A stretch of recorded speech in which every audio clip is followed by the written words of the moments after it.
So that's the final stretch. And let's set a few rules when we conclude. Please help us. I'm going. They are going because for two reasons. First, because it would be very wrong that there would be a crowd of people who wants to take photographs and shake hands, because you are the real protagonists. You should stand up and shake your own hands mutually and say, oh, fuck, how good we were. It's not us on the stage, it's you. And then, not me, I'm bionic, but they are destroyed. So really, objectively, we can't go on forever, really. So at the end, we'll be going, and also because there are lots of bureaucratic things we have to take care of. So at the end, we won't have, I'm sorry, any signature, any photograph, I'm sorry. And then we'll start, now, we are going to start with questions. We have a list of questions here. I don't know whether we can cover all of them. I hope we can. Since I'm going to read the questions, so I'll be very succinct. You five, or you four at the moment, must be quick in your answers as well. Brief, because all questions are important. Now let's start with the first brief question, which requires brief answers. Now, how is it that Britain, with a sovereign country, is not having good economic prospects? According to MMT. Bad economic policy. Yes, too much fiscal austerity. The British make exactly this mistake that I was discussing earlier. You constantly hear Britain's Chancellor of the Exchequer saying, if we don't cut our spending, we're going to become like Greece. It is total self-inflicted suicide in the case of British. It's even more stupid than the situation you find yourselves in, because they have the capacity to save themselves.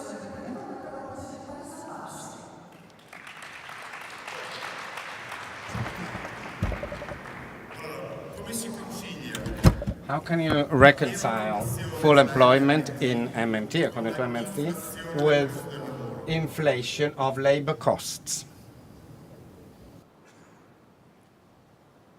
Well, MMT focuses on the aggregate price level. And of course, aggregate inflation in a consumer price index, which measures the whole range of goods and services that consumers buy, is driven by many things, not the least of which, at least in the US, which I know best, by energy, costs, healthcare, and housing.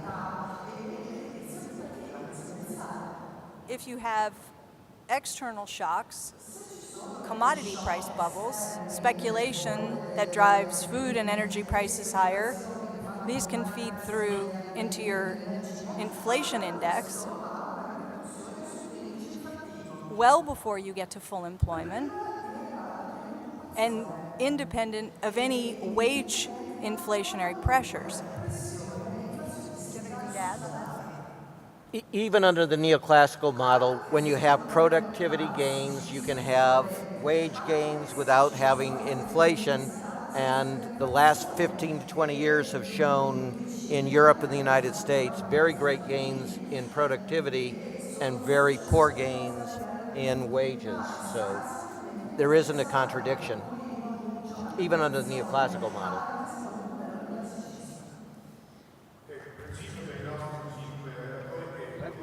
Let me say that you can all answer, but very briefly. I mean, even all of you, but very briefly. Thank you. Well, I'll just make a very quick addition to what was said already. MMT likes to talk about inflation in terms of real resource constraints and lack of productive capacity because of real resource constraints. Labor is a resource. The longer people remain unemployed, the less productive they are, the more unemployable they become, And this in itself can create labor shortages. If you keep people fully employed, it does actually help to minimize inflationary pressures because you have a much larger pool of stock of what we like to call shovel-ready labor to draw on.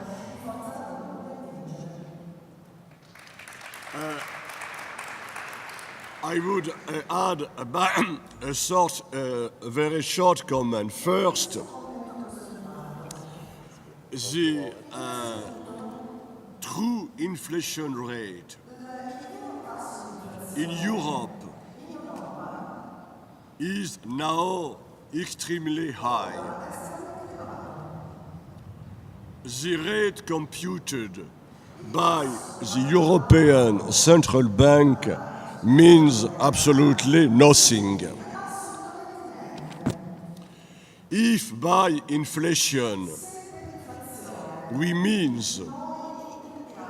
the drop in purchasing power of the population in both France and Germany, the rate of inflation is between 7 and 8%. And why? Because first, firms are imposing in their prices always rising markup or rate of profits. Second, because of privatization, the cost of utilities is always increasing. Third, because of the cartelization of the European economy. They speak of competition, but they do not want competition at all. So the demand is collapsing, the prices are rising, even for food. And why? Because the official objective is an always rising of the share of profits, which determines an increase in the value of stocks and financial assets. And a last point, because governments are always increasing taxes on value added, and it obviously generates an automatic increase in prices. So the European Central Bank could be suppressed. It is a useless absolute king, like Marie Antoinette and Louis XVI.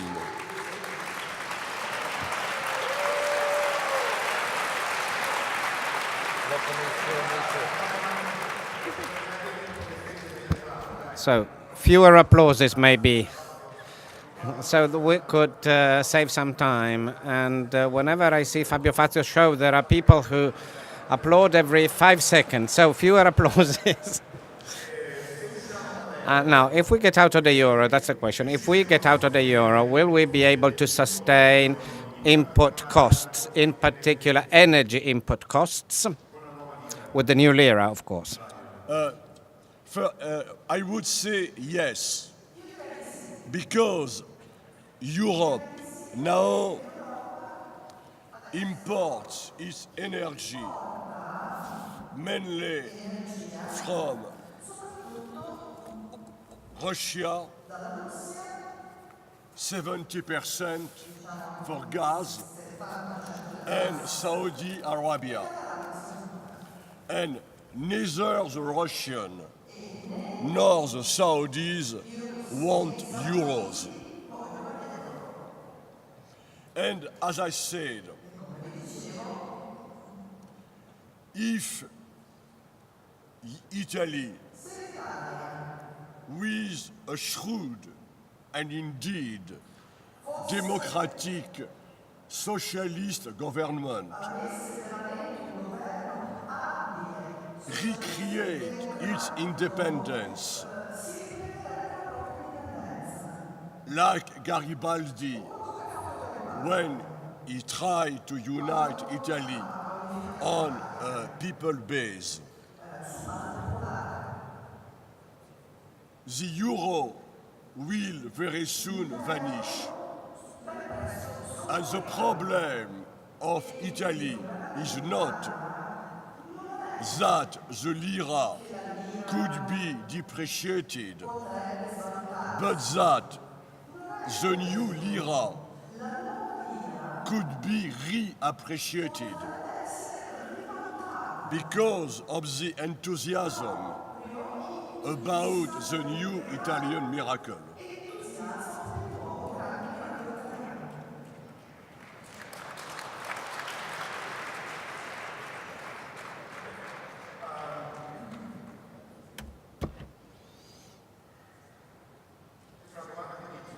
The question here says the IMF is asking us to balance our deficits. How is it that they are asking China to have a 2% deficit?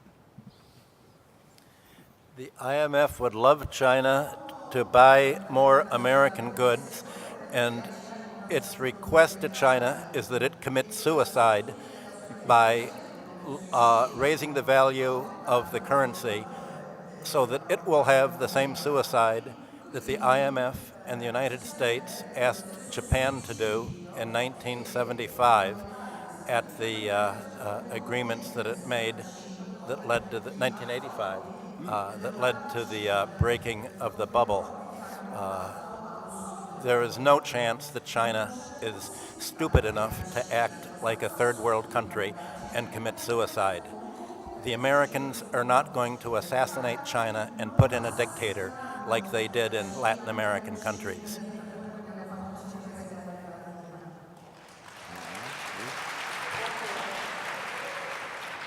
I think it's much more simple than that.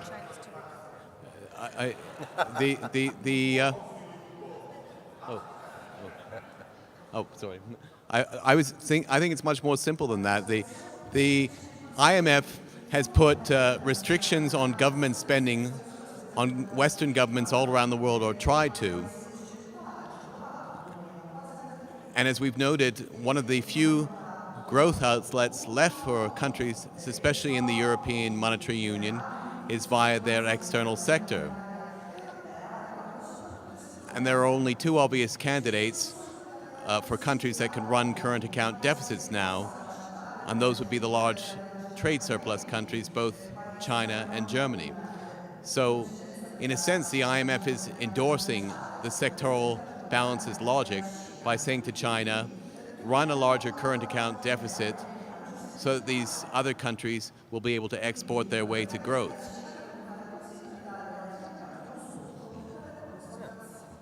And in some way, the IMF is a totally corrupt institution. The new chief of the IMF, Madame Lagarde, was a former legal advisor for Goldman Sachs, and it says all about the IMF.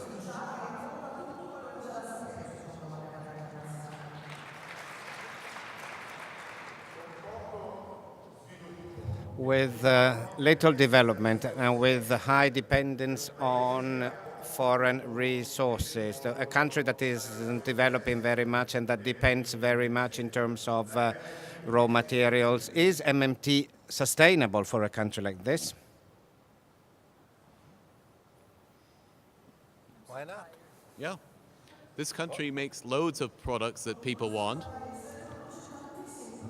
And it's a country that people love to visit. This is about my 35th trip to the country. You're getting all of my Canadian and American dollars all the time.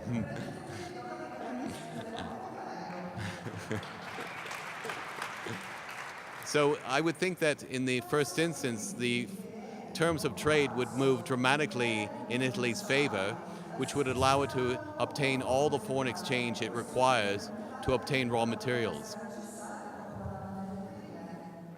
Yeah, compare yourself to most nations in the world. They manage to get oil. There are all kinds of poor African nations that manage to get oil. Why is it that Italy thinks it can't purchase oil?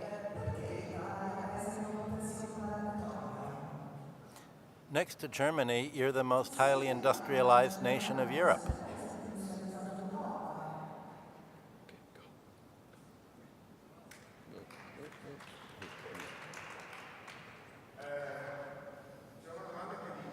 The question now says, according to you, what are the weak points of MMT?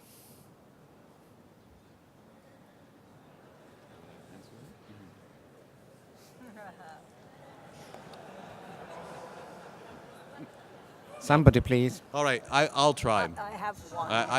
The weak point is we often say that government is there primarily to mobilize resources for broader public purpose. And if the government is profoundly corrupt or dysfunctional, then it becomes much more difficult to achieve this function. So I think it's very important for MMT to try to integrate some theories of political reform in order to shore up what I think is maybe the main deficiency in its operations. I would make on this point a comment. Corruption of government always existed, but I studied this question. The more you impose restriction of sovereignty, and the more corruption is increasing, because the final outcome of IMF European policy is to transfer all state functions to private monopolies or cartels.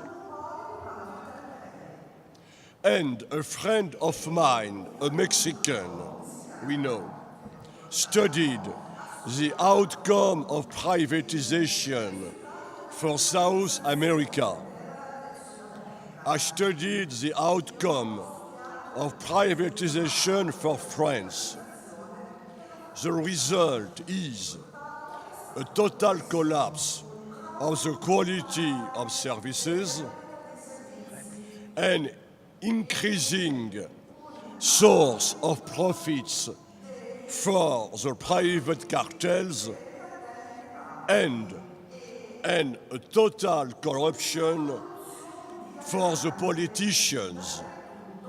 It's exactly what happened at the time of the collapse of the USSR with the Yeltsin government, with his advisors from Harvard.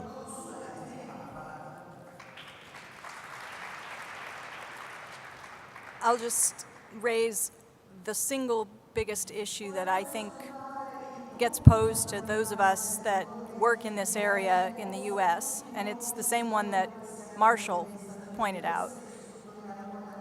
A well-known TV personality 6 months ago took an interest in our work. The first piece that he wrote was highly critical. And his main objection was, how can you tell people that the government can spend without limit, that it credits bank accounts, and that it doesn't need to get taxes or borrow in order to spend. It will lead to crony capitalism. When the government officials find this out, they'll go crazy. They'll do favors for one another. They'll be handing money out left and right. Don't they do that now? The best part about MMT is making the people aware that the government is not financially constrained. Because then when they try to make changes, and they ask, in the States, we're always asked for shared sacrifice, right? We need to cut our budget, times are tough, we can't afford to continue our Social Security programs, take care of the elderly, fund our educational system. And the American people, because they buy into the notion that the federal government is just like a household, they sympathize. They say, okay, take it. Cut my benefits. Take away my health care. Fire my teachers. But MMT makes it clear to everyone, not just the would-be crony politicians, but the citizens, that there is no financial constraint, and it removes the excuse for not acting on behalf of the people. So in a way, it's perceived as a weakness, but I think it's one of our great strengths.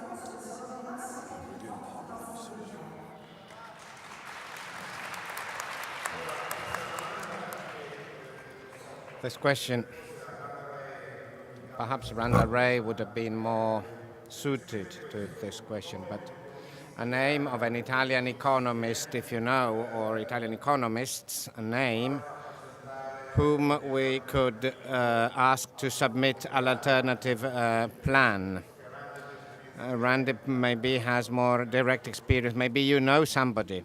Sure. Andrea Terzi, he teaches in Lugano. Claudio Sardoni. And Claudio Sardoni. Paulo And Gennaro. Gennaro. Gennaro Gennaro Ziza. Ziza. Ziza.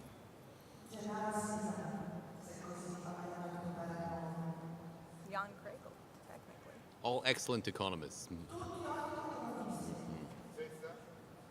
There's probably more, but that's it. ZEDEA.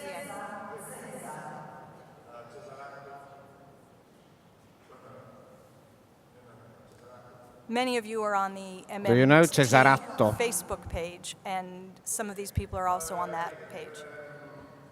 He's asking whether you know Okay. Another question. MMT is based on the principle that states only can create richness, wealth. But can the stock exchange, and this is the question, can't the stock exchange do the same when the value of a certain stock goes up? It's not that the state creates the wealth. It's that the state provides the unlimited financial resources so that you can create wealth in the real economy. That's an important distinction. You see, the role of the stock exchange, and on this point, both my friends Jamie Galbraith and Warren Mosler agreed with me. What is the stock exchange doing?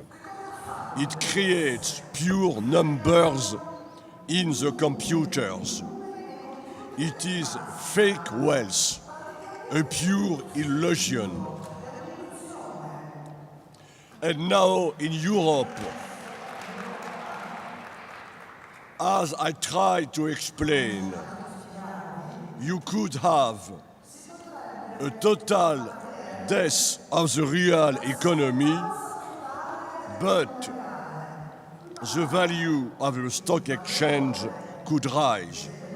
So as I wrote and sustained by Jamie Galbraith and Warren Mosler, so why such a passion or an interest for the stock exchange at all? In the late 19th century, the then chairman of the Crédit Lyonnais, Henri Germain, wrote, "A sound bank must never be involved into the stock exchange. It must only be involved in public debt. Public debt is gold, providing income."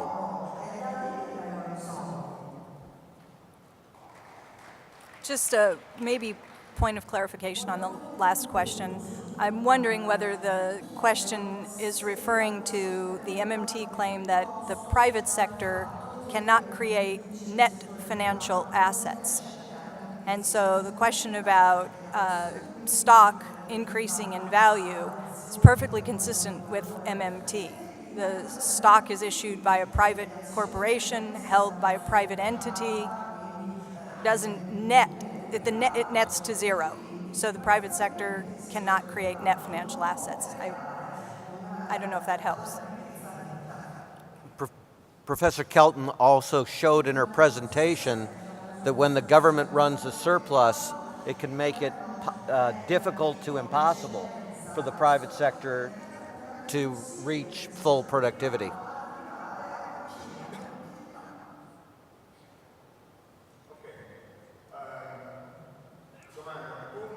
Question.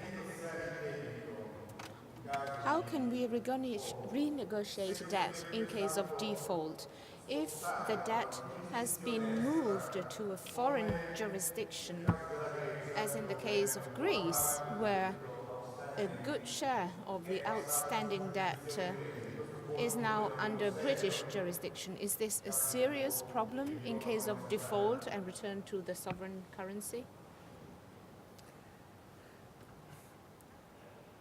It makes it harder.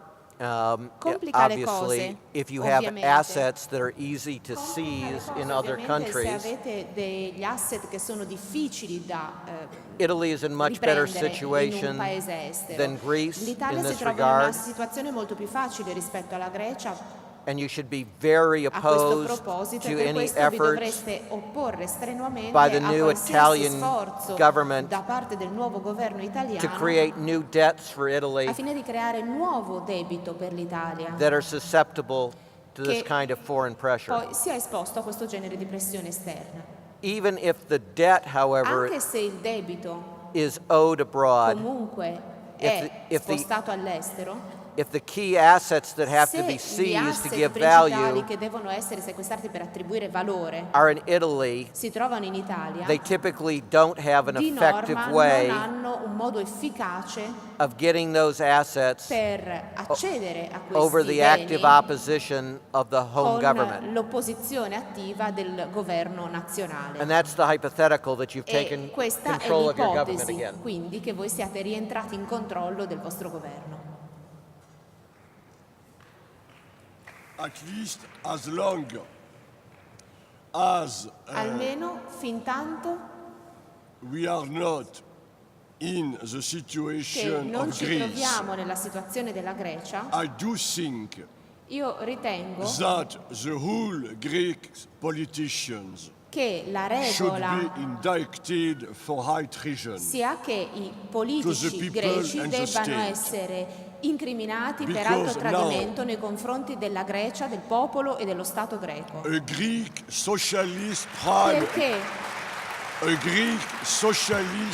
prime minister un primo ministro greco socialista ha accettato that the whole che Greece economy l'intera economia is greca now ruled, sia supervised adesso controllata, inspectors supervisionata da degli appointed ispettori by nominati the European dalla Commission. Commissione europea. So we are back to E the quindi late siamo days of the ritornati Ottoman Empire, agli ultimi tempi dell'impero when the ottomano, French quando i and the francesi British e i britannici entirely controlled controllavano the totalmente finance le of the dying finanze Ottoman Empire. dell'impero What ottomano a oramai progress. moribondo. Che progresso!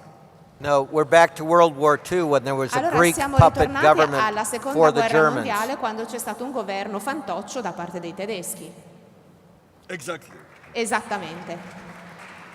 And we must never forget E non va mai dimenticato that there is a question che a very few c'è people anche dare una to questione, address. una domanda che pochissime persone osano The fare. largest real estate owners I più in grandi Greece proprietari di is immobili the in Orthodox Grecia Church. è la The Chiesa Orthodox ortodossa. Church La Chiesa ortodossa Doesn't pay taxes. non paga le imposte And as far as I know, e, da quanto mi the consta, church la Chiesa and the Greek socialists supported i socialisti during greci the Greece Civil War che hanno extermination dato supporto durante la of guerra 1 civile million greca people allo sterminio di by 1 the milione di monarchists, persone da parte dei monarchici, the fascists, dei fascisti and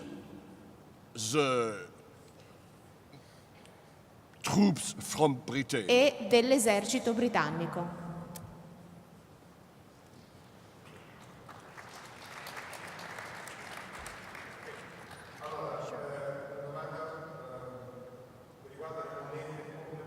A question concerning complementary currencies. Are they useful? Can they work? Complementary currencies. I don't know whether in the United States you know what they are. I mean, I don't know enough about it. Buckaroo. Parallel currency. Come on, that's not what they mean. They want a circulating. Well, all right. there are some experiences both in Italy and abroad where some communities have created their own currency thinking that they could be of help in case of an economic depression.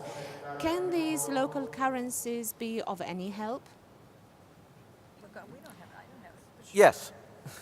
And these currencies have existed in many places queste at many times. valute esistono già da We molto even have a tempo tiny in diversi version luoghi, ne abbiamo at the anche noi University una of Missouri, piccola Kansas City versione Economics Department. nel Dipartimento di Economia dell'Università As long as del it's internal Missouri. to Italy, it's not a problem. In Italia non è un problema. But if you have Ma both the new lira se avete sia la and the nuova euro, lira then you che give l'euro, leverage again. If you put in your questo debt modo avrete in euro nuovamente una terms, leva. Se avete you're giving il leverage debito to the debt contratto markets in again, and euro, you don't avrete want to do ancora una that. volta una leva sul mercato del debito e credo che sia ciò che è opportuno fare. And there is worse. I am aware Ma c'è di peggio. of those solutions. Io sono a conoscenza But di una soluzione. If we implement Ma them, se we are back la attuassimo, the ritorneremmo early feudal age, al primo the Middle medioevo. Age. Quindi dicevo al medioevo. It is accepting the disintegration Si tratta of di Italy accettare lo smembramento back, dell'Italia per ritornare to Italy before the all'Italia Risorgimento. prima del Risorgimento.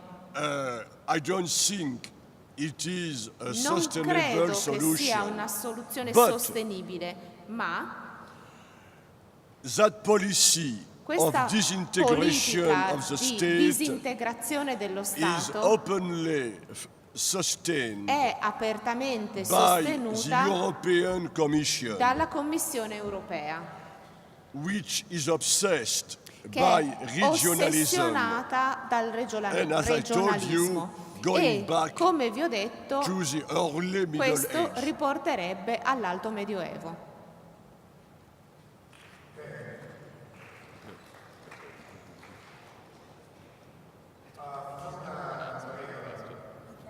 let's set a rule wherefore we accept two answers to each question and no more, if you don't mind, because otherwise we might end up being repetitive. So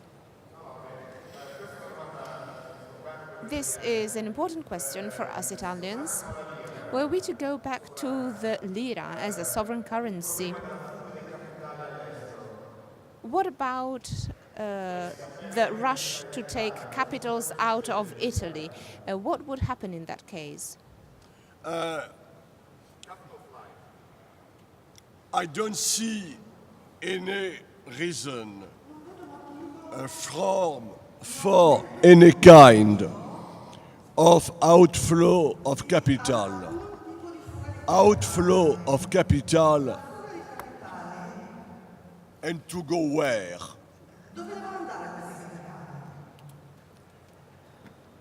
That outflow of capital indeed existed. Very few people is aware of before the implementation of the European Monetary Union. I do think that the more Italy maintains the euro system, the more capitalists who are not stupid and they are more intelligent than the European bureaucrats, the more there will be a gigantic outflow of capital to where? United States. So the sole way of preventing this outflow is to recreate Italy, Italian sovereignty, Italian state.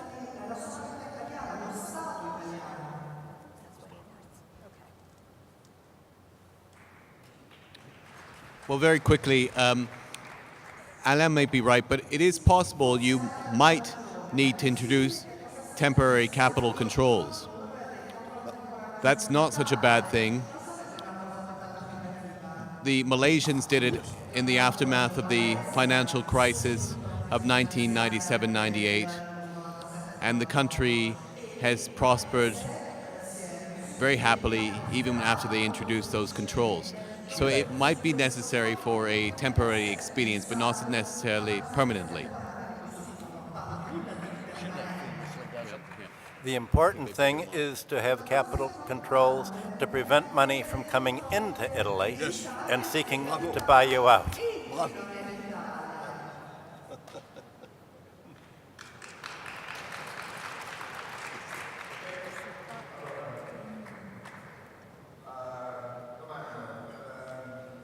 Question.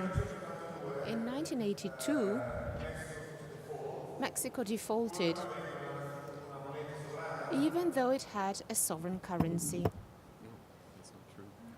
Well, that's not true. Mexico pegged its currency to the dollar.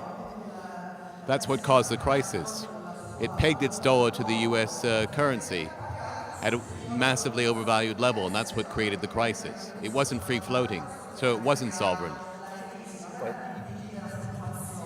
Mexico never defaulted in 1982. It threatened to default, and the Americans came in and introduced the Brady Plan to write down all of Latin American debts by a large amount. But if Mexico would have defaulted, Citibank and American banks would have gone bankrupt. So the Americans went to Mexico and said, don't default, we will bail you out, we'll pay you anything you want, don't default and destroy our banking system.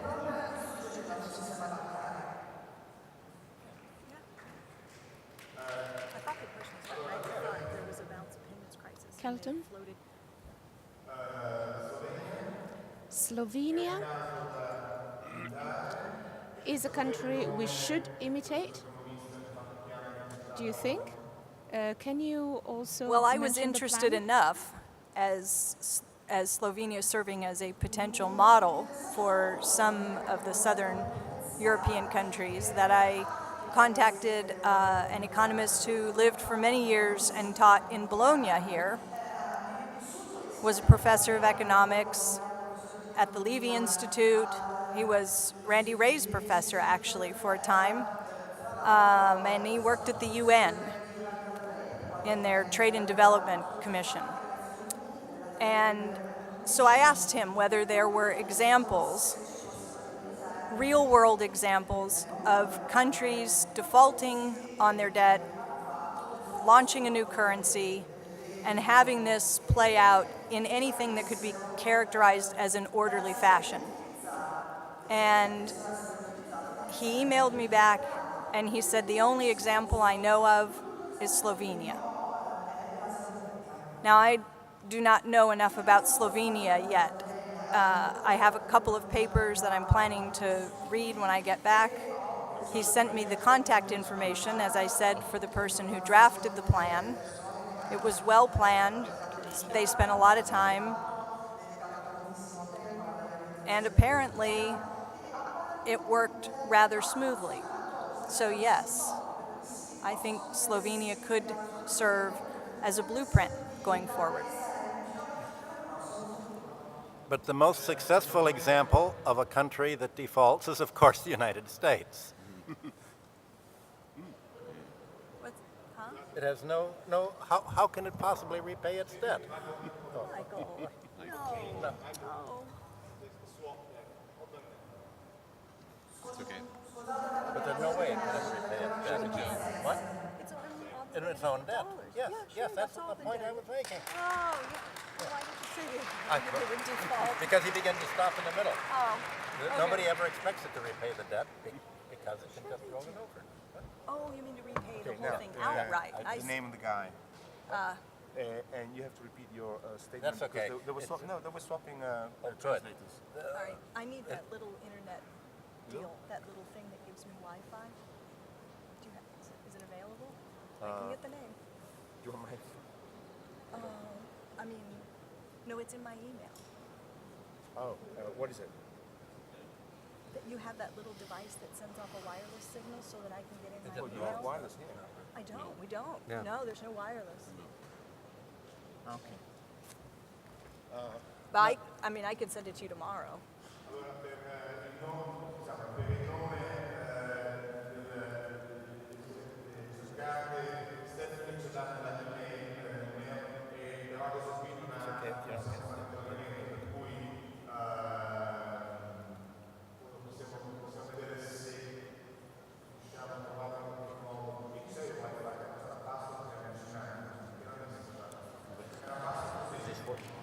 Who's this for?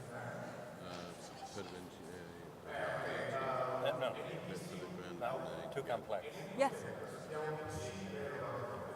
It's just something to help you with the foundation. It's a nice. No, is it for me? I think it's for everyone.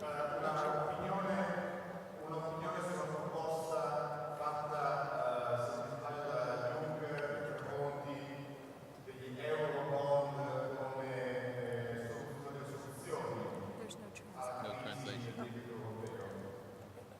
We No don't chain. have any. No chain traduzione. No.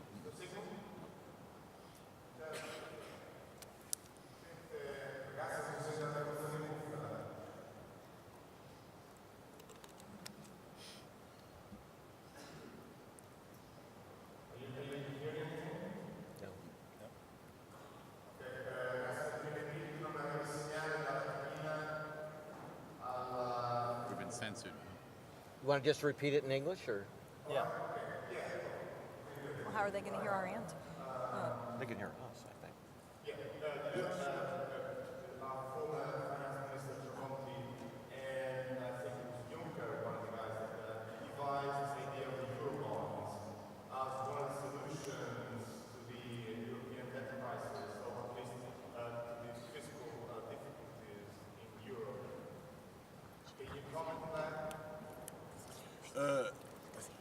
I could comment briefly because at that time I had been invited by the European Investment Bank to comment on this program.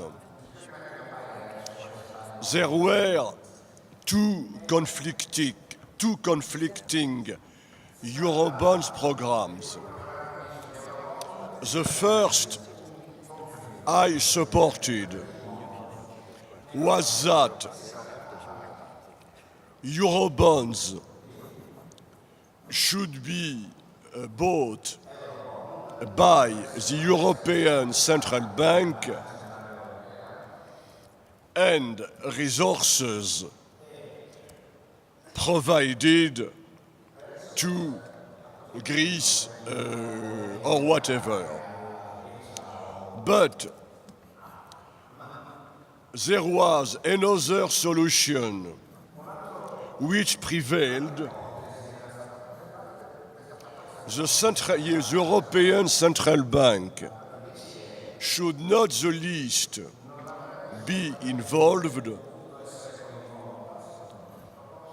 France and Germany should issue bonds bought by banks. The resources will be then recycled to loans to Greece, and with the money, Greece will repay a share of its debt. The system was finally entirely rejected by the European Commission because first, it generated a pan-European rise in debt, and because it could prevent Greece to deflate enough its economy. So now the Eurobond system is completely out of discussion.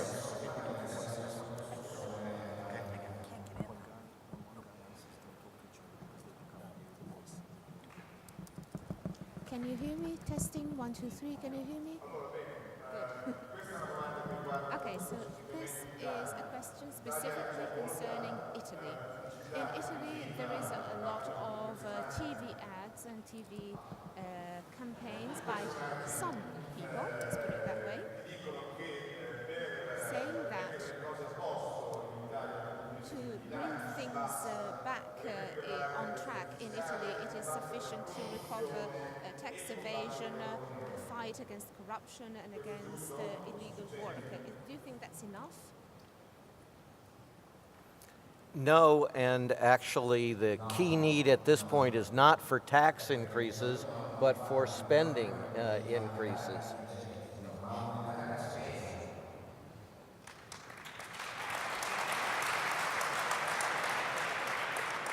I don't wish to diminish the importance of the corruption point, but I will make the same point I did yesterday, which is that there has been corruption in Italy, like every other country, for many decades. But the country was able to live very prosperously in the 1950s, the 1960s, the 1970s, and the 1980s, even with the corruption. The difference now is that you are under the slavery of the euro.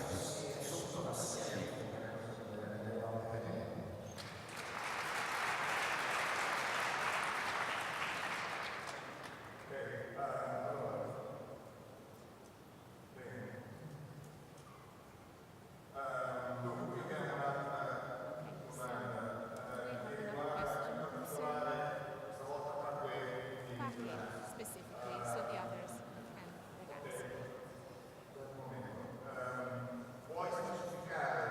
Can you specify the reason why? Can you hear the translation all right? No. No, it's not getting. Not enough gain. For what reasons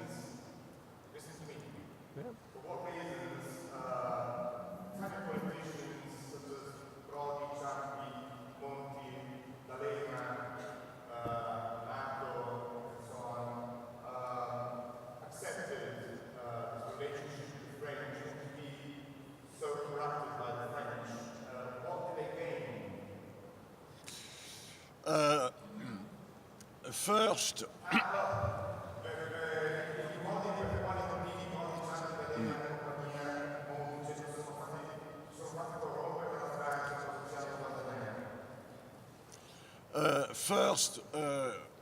a political reason.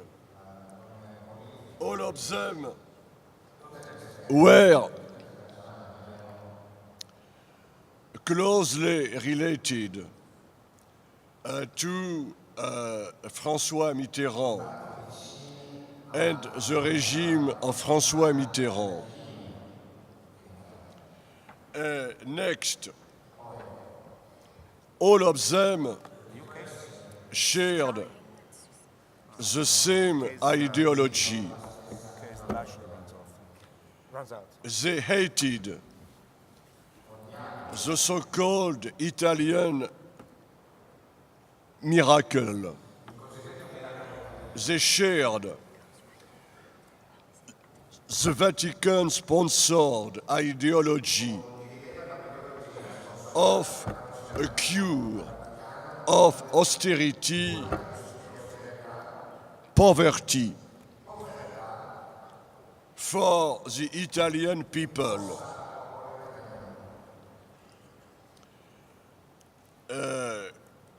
Like Mitterrand, they wished to recreate a new kind of Italians.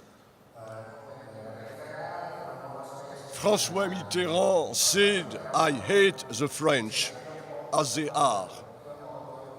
And your politicians had exactly the same view of Italians.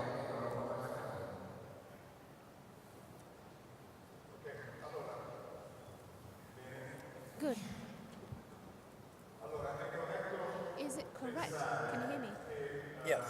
Is it correct to think that were it not for the last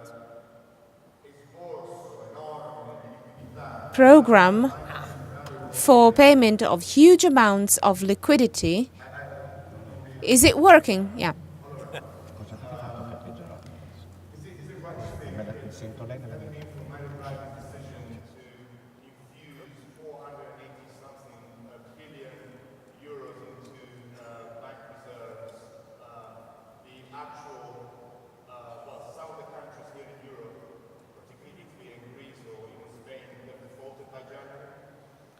Well, I don't.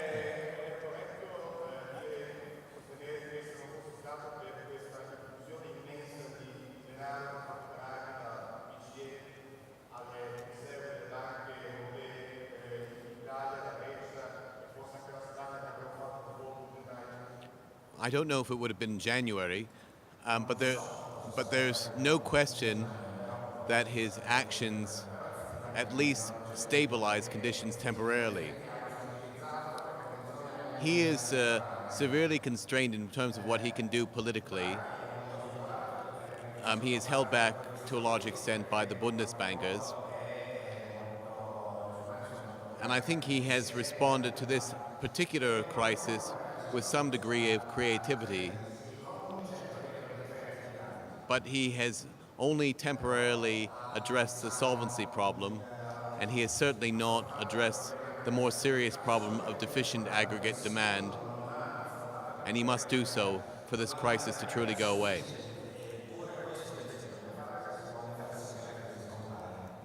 This crisis gets described all the time as a Greek bailout, but overwhelmingly the European response has been a bailout of the largest banks, particularly the German banks.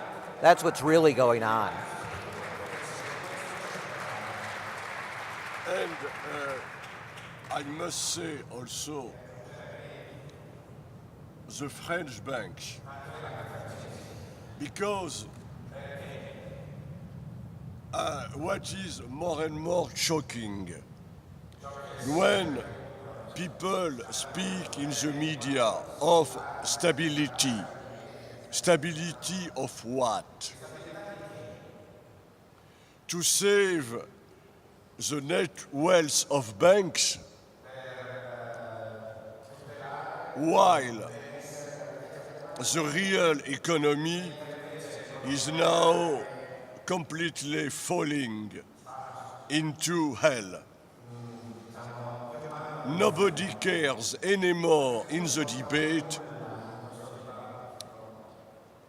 about a fundamental question: why currency or money exist at all. I am back to my analogy with the late day on the Ancien Régime. The euro could be said for some time, but before, the European economy and maybe the European people could be dead.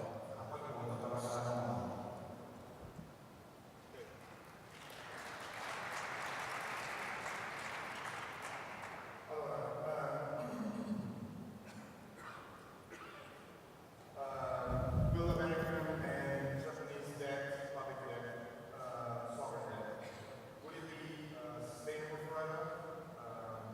Is it sustainable forever just because it's a sovereign currency? Fino a quando sarà sostenibile l'uso del money solo perché è una sovrana sostenibile all'infinito? Well, forever is a very long time. But what both governments are promising is to take back one form of their IOU, the government bond, and issue a different form of government IOU, a bank account credit, which they do in the real world with a keystroke. They don't print up currency, notes, and coins and mail them to the bondholders. They credit their bank accounts by pushing a button on a computer keyboard. They mark up the numbers in their balance sheet. What they're doing when they retire debt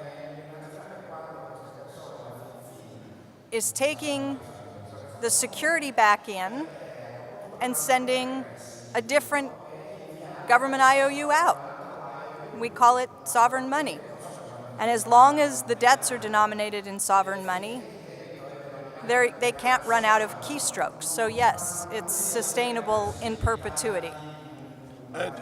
I'll make a quick qualification to that, which is that there is infinite capacity to pay the debts. The only question that arises is whether there's a willingness to pay.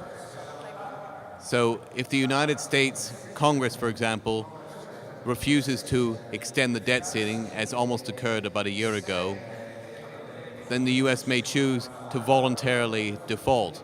But that is a separate decision from the question of whether they have the capacity to pay. So you have to distinguish between the two things. Come on, this is important. The only case that any of us is aware of a sovereign government defaulting on sovereign debt with a fiat currency is a case of Japan after World War II, and Japan defaulted because it didn't want to pay back the US, its enemy from wartime. It could have done so, but it chose not to. And that's Marshall's point. You always have the ability to pay, but you may become unwilling to pay. And just a short historical comment. Even at the time of the gold standard, until maybe 1914, Keep the rule of only two people. okay. Sorry, you know. So I finish. All countries were running enormous deficits.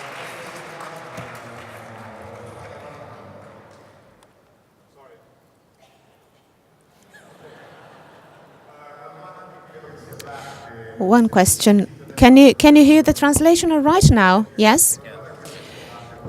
A question I think Black is the one who can answer it. private citizens, and I think they're also referring to private investment funds. Can they use pension funds for their objectives? How can we defend ourselves from that? You don't have to defend yourself from credit markets if you have a sovereign currency and your debts are denominated in your currency, you don't have fixed rates. I'm not sure I understood the question adequately.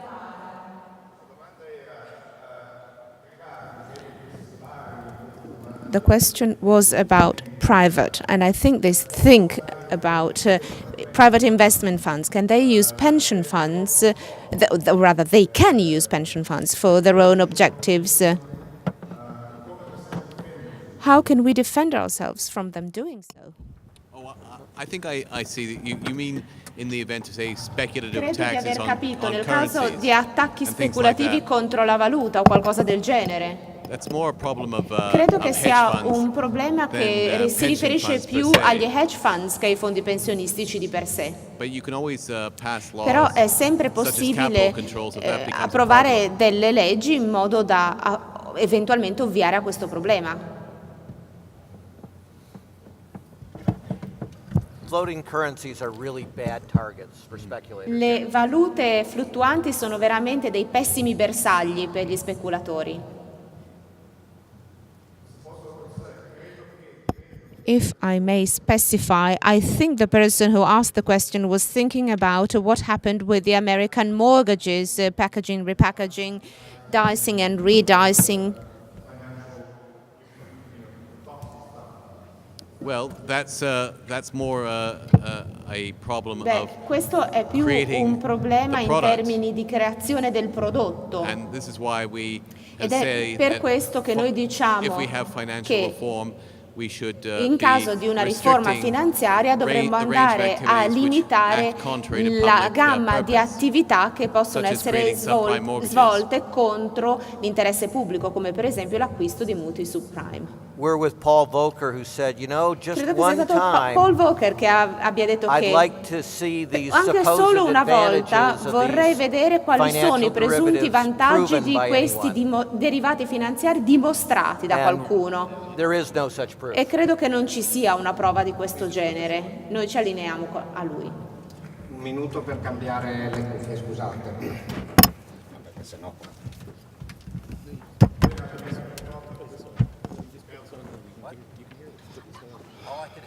The Italian drowns out the English translation.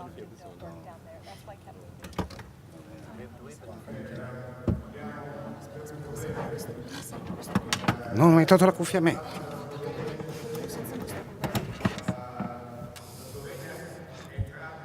We have a problem. Slovenia, is it in the euro? Is it out?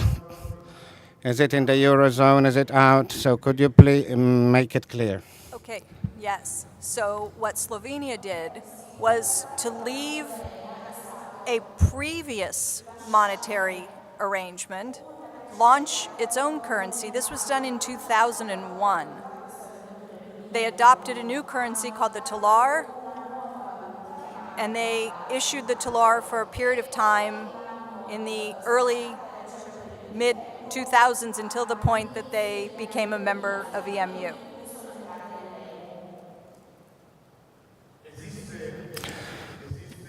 As far as you know, is there any possibility to implement MMT in third world countries?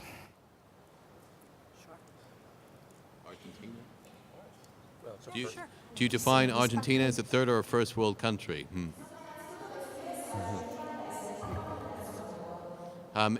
There's been some variation of the job guarantee program being introduced in India as well. The Rural Employment Act, I believe it's called, where they try to provide job guarantees for people in the agricultural sector.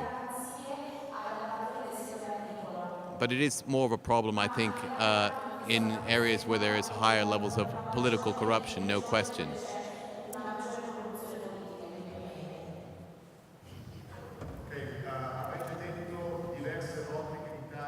You said more than once that Italy is not like Greece, and you underlined this. But how much time do we have before the fiscal compact takes us to a no-return point, as in Greece? It's a good question. I think it could be, a matter of a year or two if they strongly try to implement this fiscal pact. That is certainly a risk. What I'm hoping is that there will be sufficiently large social and political reaction that the authorities will finally change course. That seems to me to be the best hope for not only Italy but all of Europe.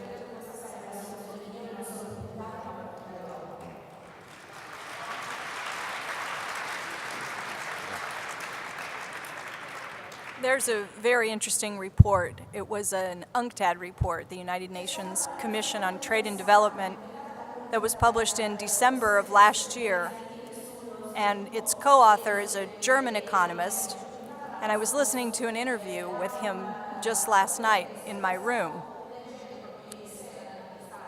The report that the Commission issued in December warned of the grave possibility of a recession in Europe and beyond, a global economic recession that had the potential to turn into a depression. The interview I watched last night was conducted more recently. He's more worried now than he was then when he wrote the report because of austerity being imposed in so many countries. He understands very clearly the macroeconomic consequences. He laid them out in exactly the way that I did. He focused on the loss of jobs, the loss of income, the loss of sales, the loss of tax receipts, and the exploding deficits, rising interest rates, and crushing debt. In his view, things are so serious that he anticipates people in the streets, not just in Greece, but in Portugal, and even in France.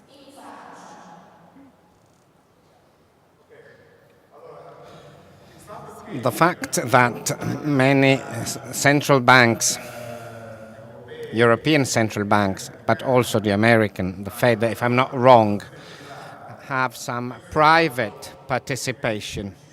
Does this have any effect, negative impact? Is this in conflict with MMT? What do you think about this? Well, they certainly have conflicts of interest because of the private role in the Federal Reserve banks. The boards of directors are controlled by the banks, and U.S. investigators, and these are governmental investigators, not, harsh lefty types, have found that these conflicts lead to real-world problems. So the mantra of central banks, of course, is independence, independence, independence from politics, but complete dependence on the banking industry. So yes, it is a problem. The central banks, it's one of the reasons they are hostile to modern monetary theory. But you know that you have to win over the central bankers. You know they're your opponents everywhere in Europe and the United States. A few months ago, a U.S. Senator by the name of Bernie Sanders put together a committee to help him, to advise him about ways to reform the Federal Reserve, dealing exactly with this kind of issue. The committee consists of 14 or 15 economists from all over the United States, and I am proud to say that MMT is well represented on that committee.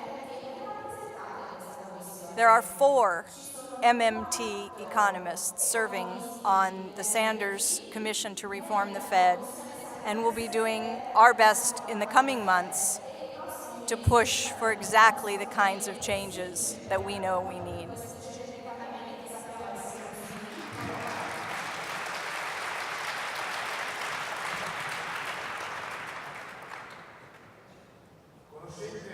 Do you know the theory of bank seigniorage, according to which central banks create money at zero cost and they sell it at some cost for the states?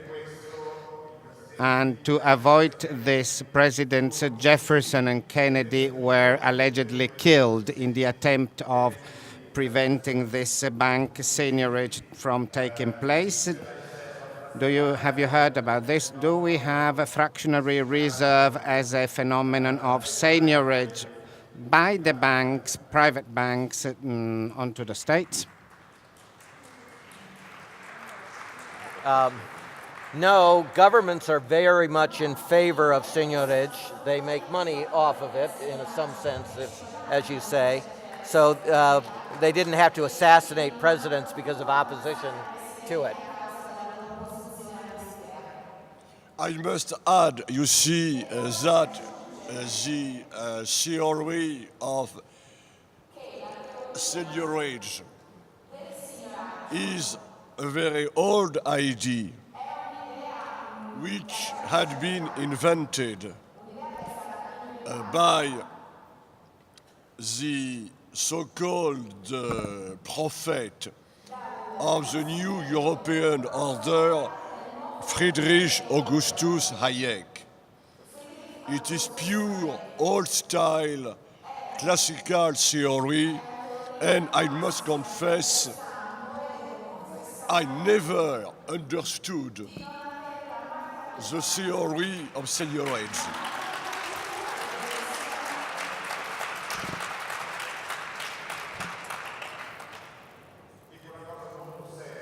I'm saying something very seriously, and this is no joke, because in Italy, seigniorage is taken seriously, unfortunately, and seriously.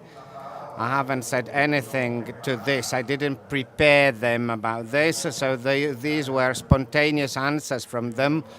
But nevertheless, seigniorage is taken very seriously here in Italy. Now, question. If we were to go back to lira, to the Italian currency, wouldn't banks be better if they were nationalized? Shouldn't we have public banks only? Well,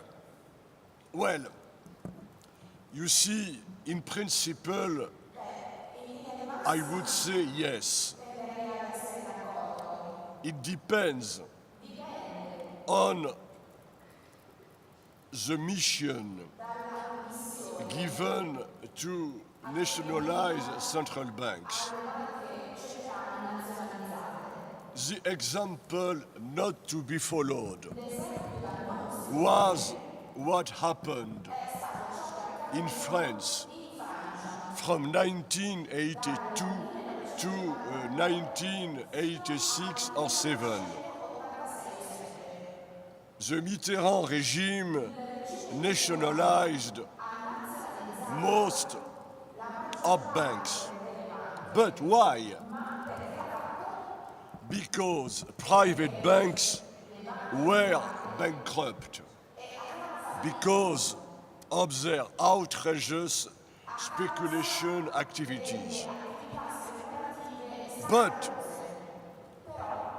the banks being nationalized behave exactly as private banks. So it was finally a total failure. So indeed, again, it is a political question, the control of the people on the government. Next question. But I lost it. No, here it is. Well, seemingly there is a contradiction that has emerged from your presentations, because if it is true that the French-German axis is destroying the industrial bases in Italy and of the PIGS country, if this is true, And if it is true that the euro is a criminal project, well, in that case, France and Germany too have, in a way, forced themselves to lose sovereignty, monetary sovereignty. Isn't this a contradiction? Yes, but these contradictions could be explained. Indeed, we are dealing with psychotic people. But on the other side, the German and the French governments do not truly surrendered their sovereignty. They entirely control the system. Surrendering their monetary sovereignty was simply the way to impose what was their core idea: destroy democracy, and, I repeat myself, impose a new order they had in mind. So again, we are back to a political, philosophical order question. So there is no contradiction, I think. Germany and France were only willing to support the creation of the euro because they knew they would utterly control the ECB, the European Central Bank. Yeah, in that respect, it's not inconsistent with MMT. MMT says if you give up control of your currency, you can't do certain things. You're saying they are actually still in control.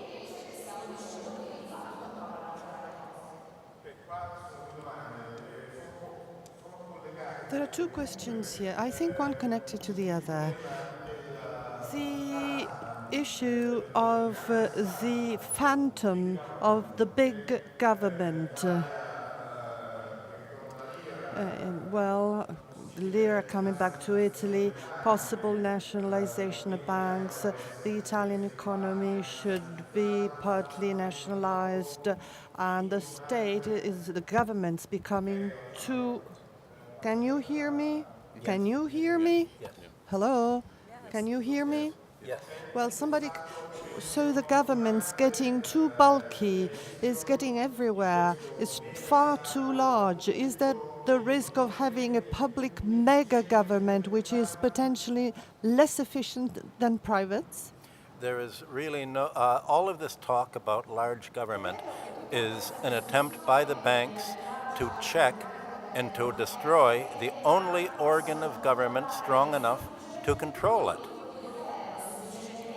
If planning is shifted out of the hands of government, it passes on to the hands of the banks. The banks want the planning, so they depict government as a monster, so that they can be the even bigger monster replacing the little monster.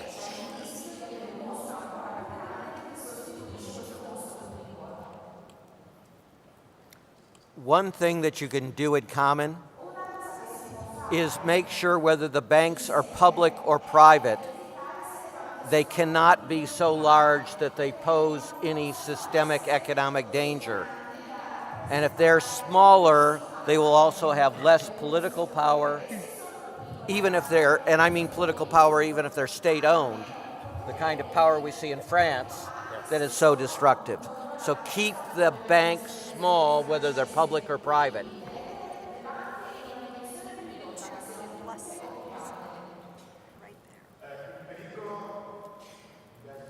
Can you hear me? Can you hear me? Yes. The danger is, should a possible default happen, everybody panicking and piling up foreign currencies, attempting to create deposits in Swiss francs and the like. Do you think this might cause a major problem for Italy? I don't think so. Because now I could testify that the owner of the largest fortunes in France are already anticipating a collapse of the euro, and there is an enormous outflow of capital to the United States. Banks have already calculated, computed the end of the euro. They know the system cannot survive.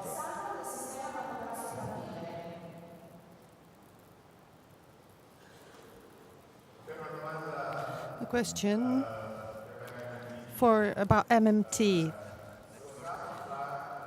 If the government becomes the guarantor of full employment,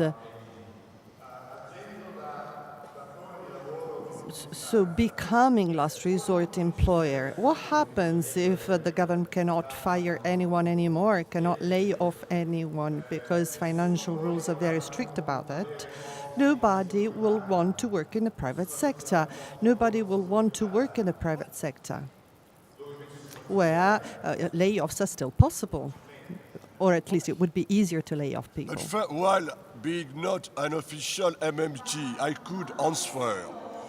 The problem of Europe is that now, without MMT, circuitist, post-Keynesian, the private European sector does not want anymore to hire people. It has been decided it will be maintained. The European corporations are no more interested into employment and the real economy. And the tragedy, worse of a Greek tragedy, is that governments are exactly following the same situation. So soon, the entire population will survive on charity incomes or die.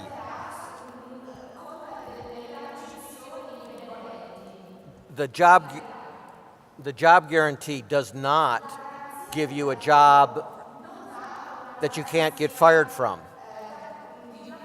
If you do not show up for work, if you are a nurse and you hurt people, you get fired. So you can lose your job.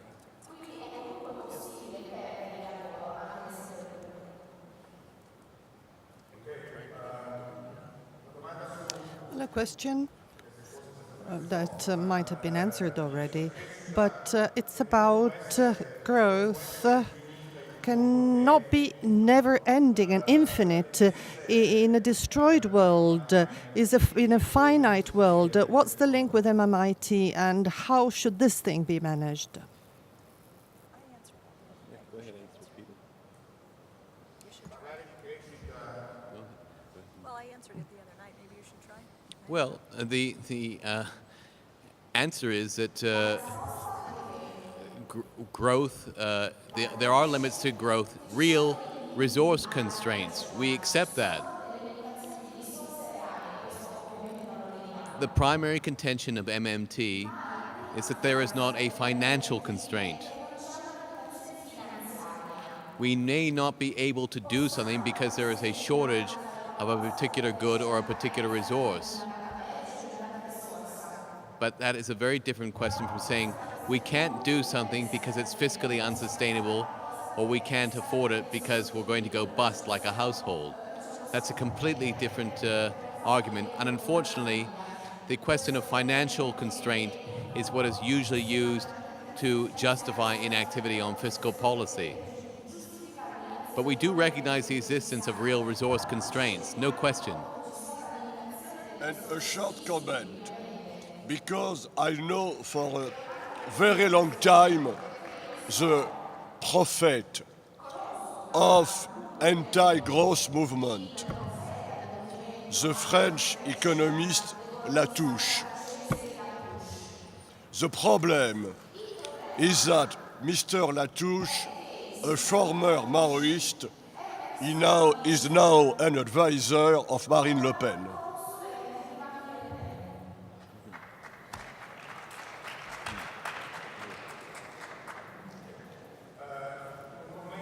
A comment, if you may, on the Hungarian situation in Hungary that has a sovereign money, strong political majority, and major problems. A country in trouble, they find it hard to fight back the blackmails of the International Monetary Funds and the European Union. My understanding, first of all, is that the forint is pegged to the euro. So it's not completely sovereign.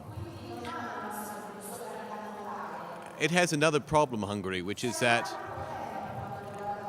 the country, when it was making preparations to join the European Union and ultimately become a member of the Eurozone, was told, like many other Eastern European countries, that you could just borrow in euros or you could borrow in Swiss francs because soon you'll be in the European Monetary Union, and in any case, you have a very, very low rate of interest.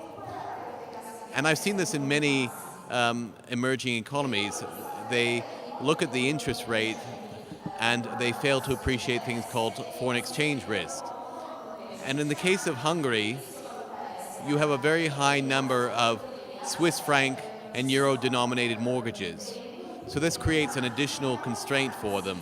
And this is what gives the European Union leverage over them to some extent, along with the structural funds that they are promising them and now using to blackmail them. But Hungary should have probably never engaged in any kind of private foreign debt accumulation, and the forint should be allowed to float it. It's a similar problem to what Latvia had.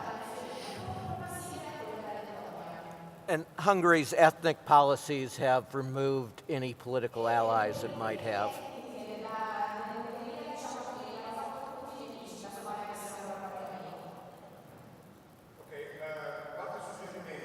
Any suggestions about how to oppose the phenomenon of relocation of companies, people moving to countries where labor is cheaper, so outsourcing of labor? Can you hear me? Yes. Oh, okay. Well, this is, I think, the key problem with everybody trying to emulate Germany's export growth strategy. Because what that does is lead to a race to the bottom where everybody keeps trying to cut their wages in order to remain as competitive as possible. And it's a zero-sum game because as one country lowers its wages more and more, manufacturing companies threaten to relocate to these countries in order to get much lower rates, and then you get this ongoing race to the bottom. So you need to promote policies which not only create job growth but rising income. The labor cost variable is the shortest and easiest way for many businesses to fatten their profit margins, but it's ultimately very self-defeating because it does ultimately destroy demand. I should say that Germany has stopped trying to relocate its labor abroad because it finds where it has, for the German type of production, it has not had very good success because the quality of labor abroad is nowhere near as good as German labor. So there's been a repatriation of industry towards Germany. If you're a country that maintains a strong educational and training system, the principle that the Americans discovered in the 19th century will operate. High-wage labor undersells low-wage labor because it tends to be more efficient and productive labor.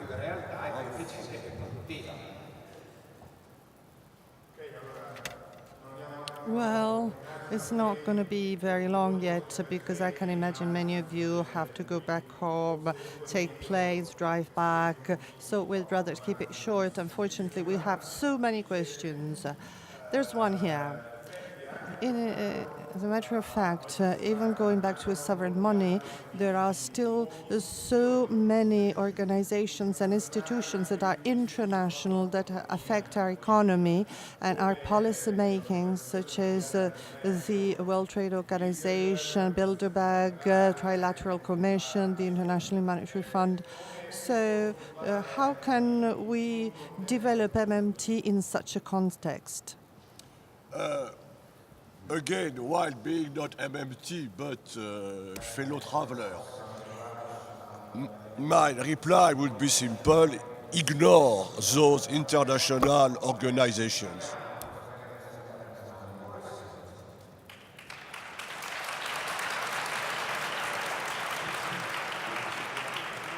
If you have the lira, you have no need for aid from the World Bank or the IMF.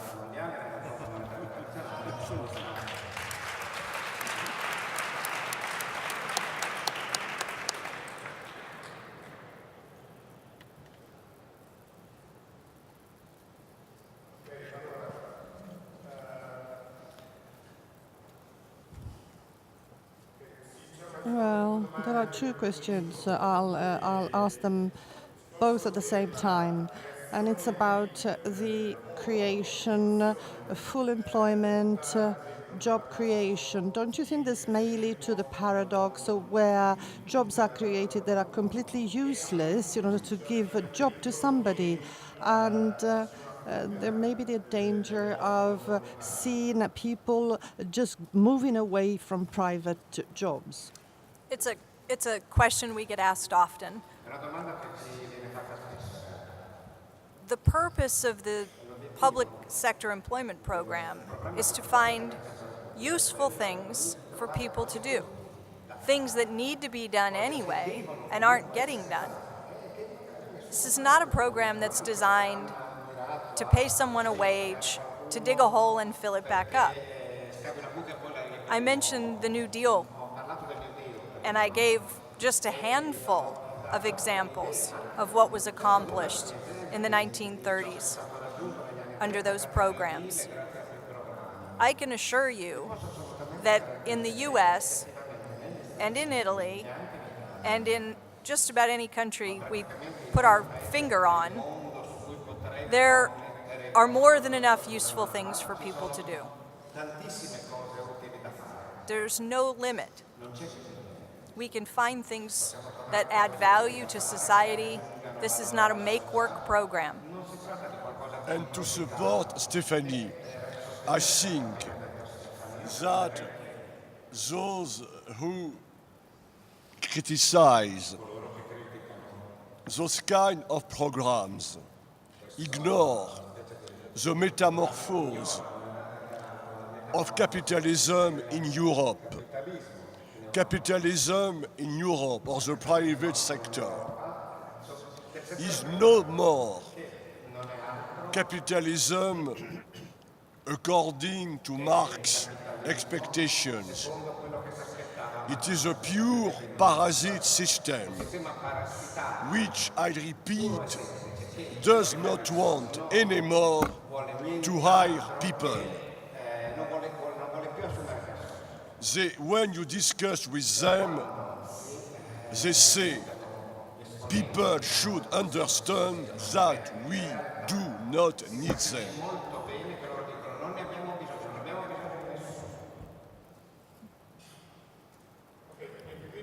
In the early 90s in Italy, the technical governments abolished the law dating back to 1936, according to which there was a ban on mergers between commercial and investment banks. The question is it advisable to reintroduce this kind of separation in Italy? Yes.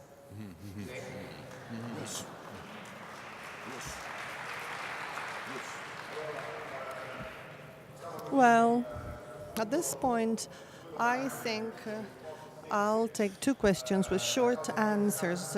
Quite interestingly, especially for you who've studied the history of money, is it true that fiat money that has been described throughout the summit has been there since time immemorial. It's been in existence for centuries. It's not a modern invention. Short answers, please. Yes, it certainly has since Sumerian times in the 3rd millennium BC. If you read Plutarch's Lives, he will describe how Sparta's money was made out of iron that was dipped in vinegar so that it could not be used.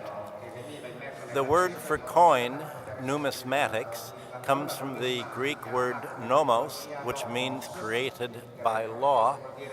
So the history of the first 4,000 years of money, from Sumer to Babylonia to Sparta to Greece to Rome, was that money is always given its value by government to the extent that government will accept it in payment for public services or taxes. So all money is fiat money.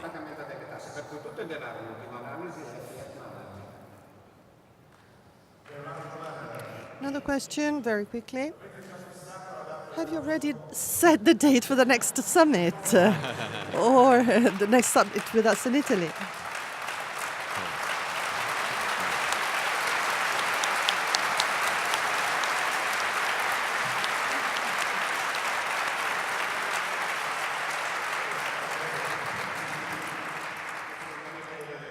Well, I am crazy about rules. I love rules. I think we should pay tribute to these people.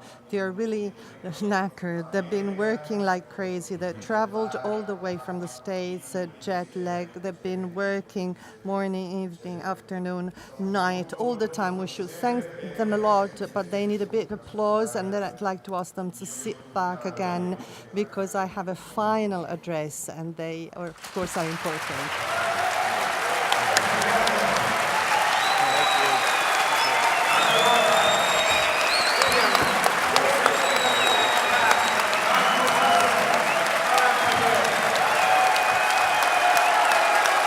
Kelton, Marshall Orbach, William, Bosnick, Kilatov, Black, Michael Hudson, Alain Parguet.